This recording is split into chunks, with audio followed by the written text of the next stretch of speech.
Hej alle sammen og velkommen til den her video.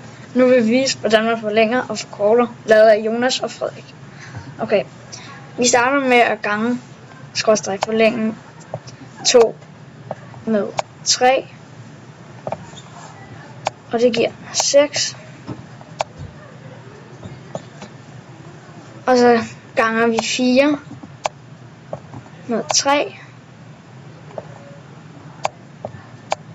og det giver 12. Okay, og hvis vi nu skal forkorte en brøk, vi kunne for eksempel forkorte den med 2, så skal vi i stedet for gange, skal vi dividere. Så hvis vi dividerer 2 med 2,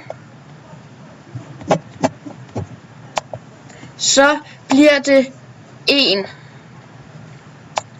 Og hvis vi så gør det samme her med nævneren, så bliver det 4 divideret 2, og det er så 2. Så det endelige resultat bliver en halv.